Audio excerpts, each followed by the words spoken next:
Hey guys, and welcome back to another War with the Interceptor. Today we are here with War 5 of Season 24, and D69 is up against SAS.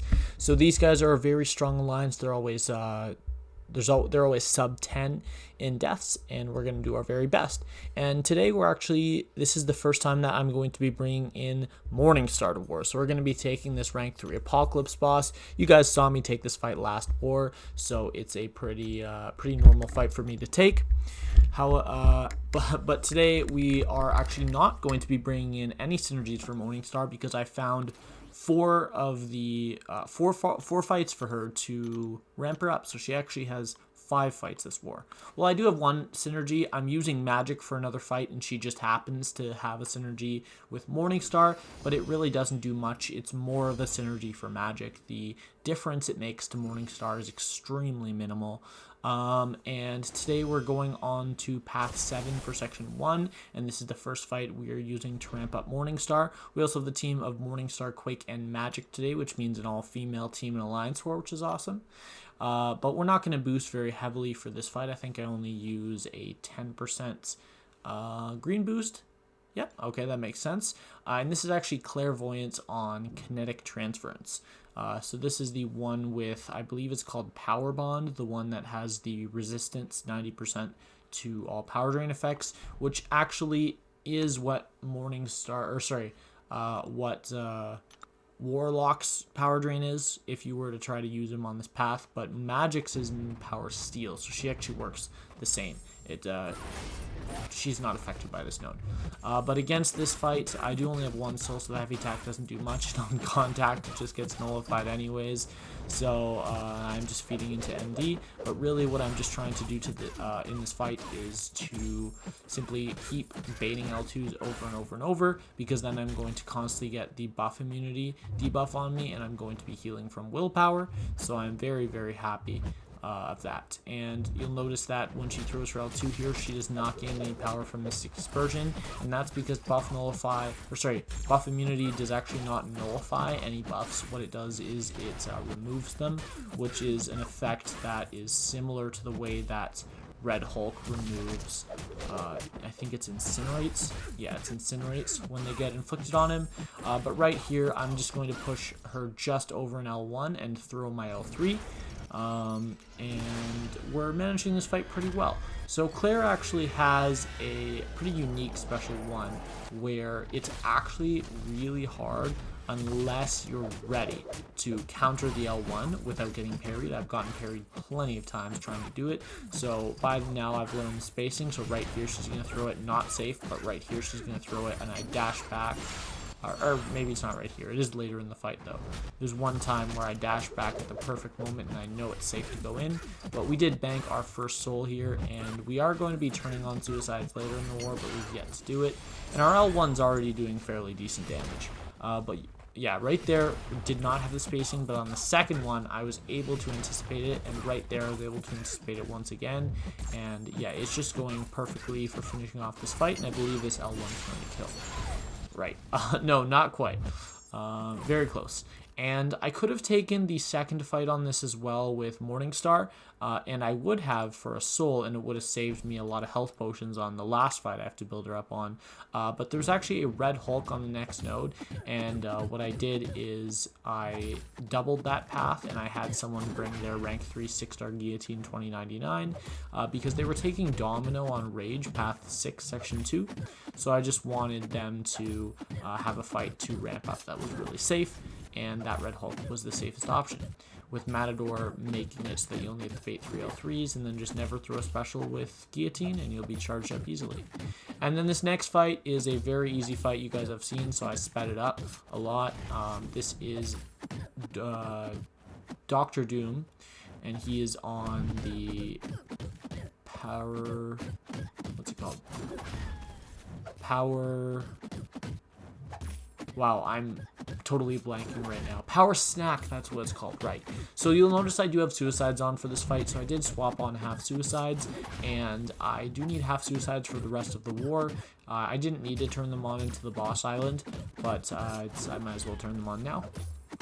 And because of Magik's power lock, it does not reduce ability accuracy in any way, which means that backup recovery neither gives the opponent power nor does it regenerate them. So it's actually the perfect counter.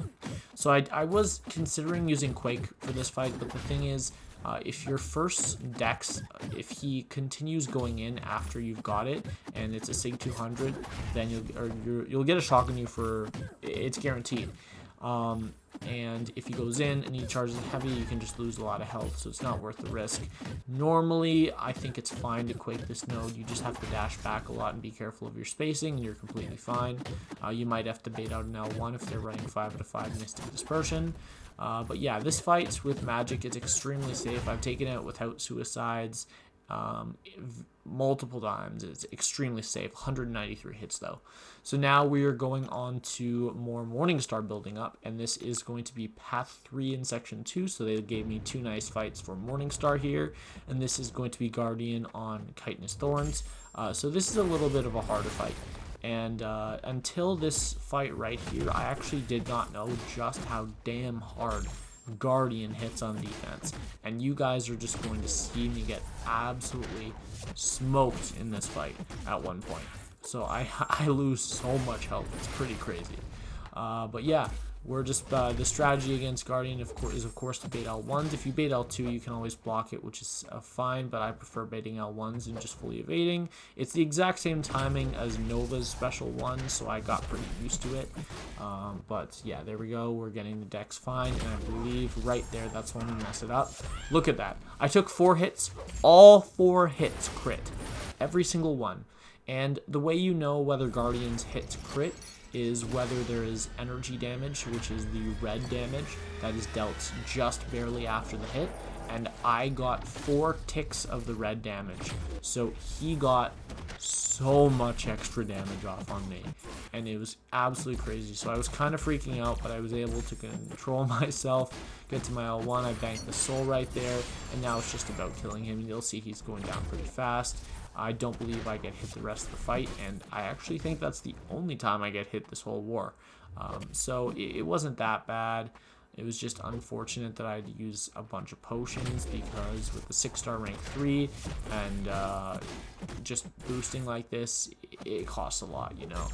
But completely fine. I believe I'm going to throw an L2 here to nullify the armor up. Yep, so we fully evaded that L1. If I'd gotten clipped by another L1 at any point in this fight, I probably would have died. So right there, I didn't notice my crit removed it, so that special 2 actually did no passive damage, didn't nullify anything. But yeah, we're already 2 minutes into this fight. There is one of the Morningstar fights that I ended up speeding up the last one later in the war, just because it took so damn long. But yeah, that one wasn't horrible. And now we'll go into the next one. So this is going to be a rank 3 6-star Corvus, and this is the node with explosive personality, where if you hit into the block a certain number of times, I believe it's 5 times, then you'll take 25% of your health in direct damage. So it's just not fun. It's to discourage baiting specials that way. And you'll see we are healing up Morningstar here just to make this super safe. But this is a textbook fight for ramping up a Corvus. I thought that an alliance like SAS, like a smart alliance like them, would not give me so many fights to ramp up Corvus, but there were actually 5 fights that lined up nicely to ramp up a Corvus, and to ramp up a Morningstar. I meant that Morningstar could all get to very easily, and I only needed 4 of them. So you only need 3, by the way, to ramp up Morningstar if you have the synergy, but you don't always have room for that, and no one else could bring Doom that had ever done that no one else could ever bring Magik for Doom and had ever done that power snack fight before. So I just wanted to be super safe, and that is actually Magik's only fight of the war. But she did a great job with it, so that's awesome. So now we're about to get our 4th soul, which means we'll get a lot of block proficiency. And there's also a second thing that we get. I'm not even sure. I know there's a second thing with the 4th soul, but I don't know what it is. And yeah, we dexed that L1. Right there, our timing was actually good. I could have very safely punished that L1 because my timing was perfect. but I didn't want to risk it. Getting parried. I probably wouldn't have died from a 5-hit combo, but it's possible. So there we go, 57-0, and then let's go into, oh, that I was about to say let's go into the next morning, but we actually have one more fight, and this is going to be a rank 3 6-star Warlock on Buffet. So I actually sent a guy on path 1 that had red Magneto, but a rank 5 red Magneto versus a rank 5 Quake. Quake is the obvious choice if you have a proficient Quaker. So of course I did double dex to shut off Buffet right at the start of the fight, and then this is just going to be a dex style fight the whole time. So the only real issue here is Warlock's heavy attack, which he can throw, and Warlock actually has really fast animation for throwing his heavy attack, so I have gotten clipped by it before, not quaking, but I have gotten clipped by it. But on the old map, I used to Quake both Warlock and Guillotine 2099 all the time on the right side mini node 55, which was debuff immune. I would Quake it all the time, and I don't think I ever died to it, so I'm very used to Quaking Warlock. He does have very fast animations, but even if he were to throw his heavy, it's only a one-hit heavy, and I'm very comfortable either dexing it or just evading it by charging my heavy. It doesn't make a difference to me, but you'll see this is actually going to turn out to be a perfect Quake fight. We have one more Quake fight after this, so this is not Quake's only fight of the war. But yeah, this is definitely the least number of Quake fights I've taken in one war. So he actually did die there while he was walking up to me, so it made my heavy release. But now we are going into the last Quake fight of this war. This is just going to be a rank 3 6-star Sasquatch on Hurt Locker, Power Focus 1, Unblockable Special 1. And there's really not too much to this fight. I don't know why I threw in that health potion, because I don't think it could have possibly saved me, even if I got hit. Technically it could, but the chances are just so low. It's not worth healing for when you're at 90%, I don't think. And here you'll notice I'm actually boosting to the absolute maximum, and that is because I'm going to be taking the boss. So I actually had to do this the next morning just because energy didn't line up, and I went to bed around 7 a.m. I know that sounds weird. I went to bed at 7 a.m., but I actually had to work the overnight shift over the weekend. So I get off work at 7. I was in bed by like 7:40 both days. So it just made I was planning war in the morning on like 3 hours of sleep, but that's all right. Yeah, whatever. And this fight I actually did right when I woke up. Yeah, so what I did is I got home, I was in bed by 7:40, asleep by 8, and then I went to bed until 11:30, and since I had the last 3 fights on the war, it didn't really matter. Like I could have waited until 1:30, 30 minutes before war, and it wouldn't have made a difference, but I didn't. I waited with 2.5 hours left.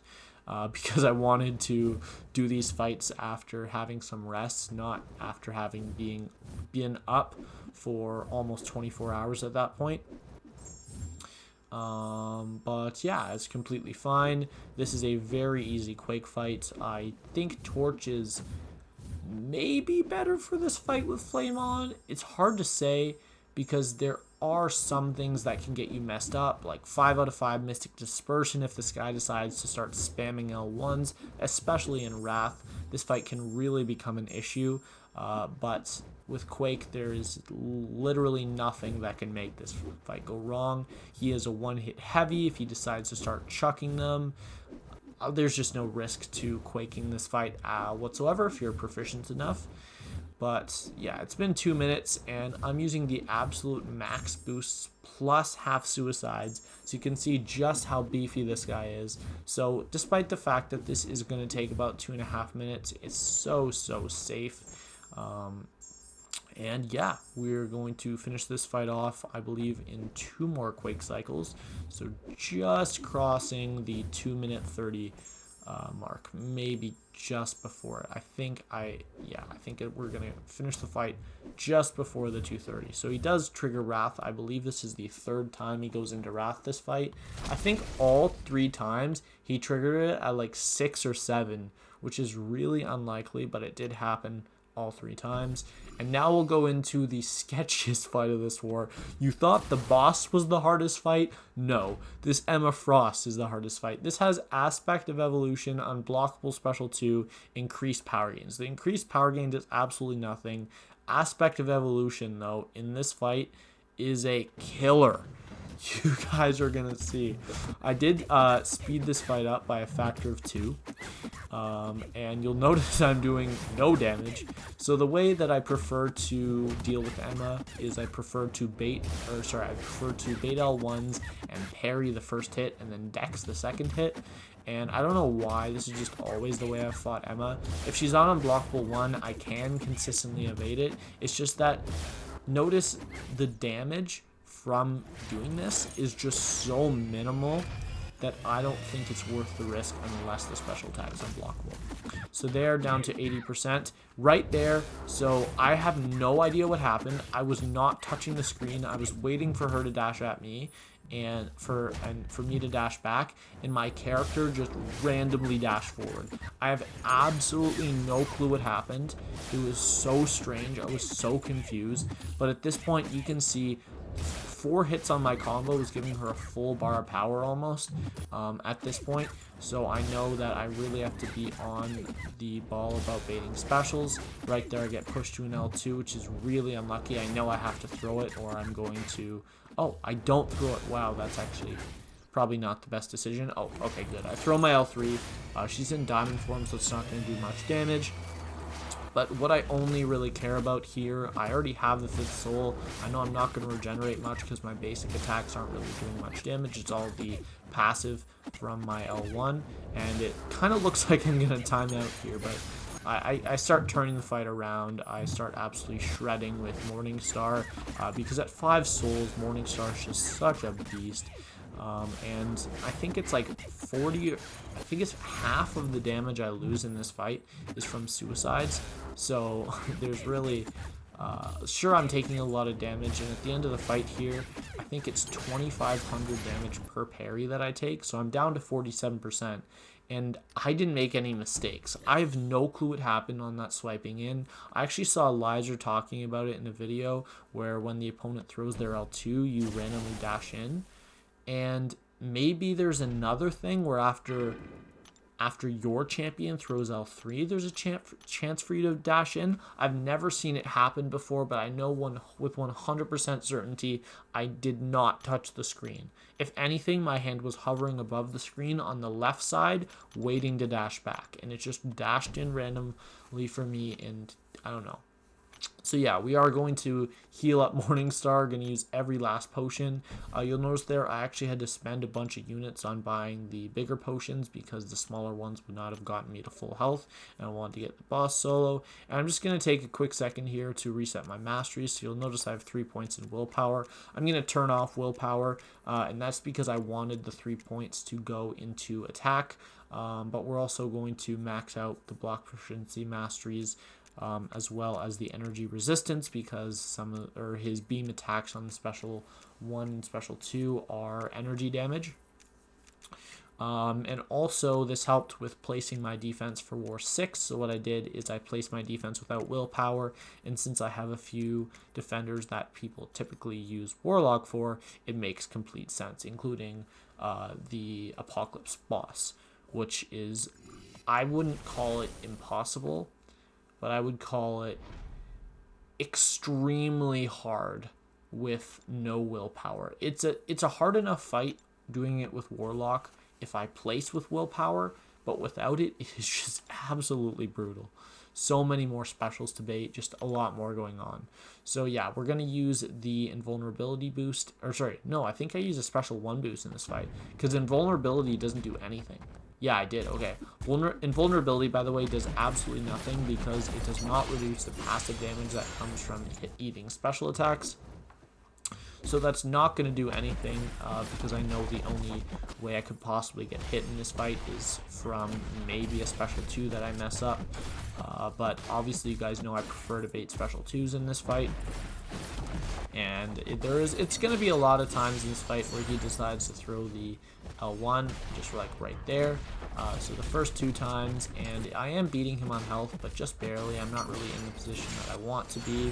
And look at that, 18k damage on any of the hits on my L1 that crit. 18k passive damage. That's not including the damage from me actually hitting him. So that's probably over 20k in that one hit of the L1.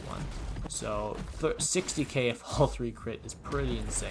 So right there he does throw the L2, and I actually have been watching Liza's videos, and she takes the Apocalypse boss with guillotine almost every war, and in my opinion the one mistake she makes when baiting L2 that often ends with, or that often results with, in rather my god, I can't speak English, rather results in after she baits the L2, like right here, she gets hit sometimes by that first hit after the 3 beams, and that can actually do a lot of damage to your block. So what I do is I actually do 1 extra dash back. So right here I had to throw a back-to-back L2s, but you'll see just how much damage that L2 did. So right here, when normal people would do like 2 dash backs, I do like 3 or 4. And there's plenty of time because his special takes so long after he activates it for the beams to come that it's very safe to do that. And right here I hit the re-parry, but I did not stay in place. But luckily he does allow me to push him to an L2. And here I'm at 65% and he is down to 26, so I know I've got this fight in the bag. Probably like 4 more L1s maybe. But see, the reason that I do that with the spacing on his L2 is because I always want to make sure that I have enough time after not the beams, but the first hit after the beams on the L2. I want to make sure I have enough time and enough spacing to dex right after that hit lands. So of course the strategy does not work when you're in the corner. You can't, in fact, you can't prevent like blocking the entire special attack when you're in the corner, but when you have good spacing, I think it's very, very worth it to do that extra dash back. So right here, I know all I need to do is bait 1 more L2, so didn't matter. Passive damage from the L1 ended the fight. I didn't expect that to kill, to be honest, but I think I got 2 crits in my 5-hit combo, so that's awesome. And that fight does go down, so we soloed that boss. We unfortunately did lose this war, but I actually have something to say about the results before we go over to the other screen. So let me just go back a quick second. I went back a little bit too far. Sorry, I'm going to let this replay just because I have a lot of trouble maneuvering through the videos when I do it on iMovie, so I'm going to pause it at the moment that I want to say something about. So it is right here. Okay, so let's just pause that. What do you see there? You see 11 to 7, or sorry, 11 to 8 on the deaths. That does not reflect what happened in this war. So normally the things that count as deaths are dying to a fight or timing out. But it has become increasingly more rare, or sorry, less rare, more common in war that there are alternate ways for deaths to count that have nothing to do with you actually fighting. So you guys are going to see this happen in the next war that I do. But there was actually some, actually it was in this war. So there were some issues with the Claire fight where the first time that I went into the fight, or that I went into the fight screen, the game crashed, and I was scared it would count as a lost attack bonus. I actually checked on the node and the final score after I reset the game. It did not count as a death, and I counted all the deaths in RBG, and it did add up. So I got lucky, but there was actually not 1, not 2, not 3, but 4 different times in this war where a member of D69 hit start fight on a fight and the game crashed. 3 of which were recorded. I have a video of it. So there was FinTech actually had this happen to him when he was using Tigra against Apocalypse on the Stunning Reflection mini. It also happened to someone on node 55 using using Omega Red, and it had a death there. It also happened to someone on path 4, section 1, and then the fourth one, I don't know where it was, but I know there was a fourth one. So if you subtract connection issues, we win this war. We win it 7-8. And because of game issues that has nothing to do with players, we have a win that we earned. We beat these guys, and the game just said, nope, we're giving them the win. They don't deserve the win. We outplayed SAS. Definitely we outplayed them. And the score does not reflect that, but the game servers apparently reflect that. So, even though we should not have lost this war because we outplayed them and we died less than them, this is actually going to be a loss for us. But yeah, I did get second MVP here. All of this is assuming they had 0 disconnects. I will say I am making that assumption. However, it's very likely they did not have any disconnects, because prior to this war, we've only had 1 all season in D69. And then in 1 war, we had 4. It was crazy. But yeah, so we did take the loss, which is going to make us 2-3 on the season. But I did not die, and I took 8 fights. So we are sitting currently in Platinum 1, Rank 1, but 1 more win will be back in Masters. So we have 0 deaths this season, and our PSR is now up to 47 out of 47. With only taking 8 fights, this is, like I said last war, once again, the least number of fights I've taken in 1 war. But that is going to put the Deathless streak up to 61, which means 2 more wars, and I should have it above 75, which is incredible.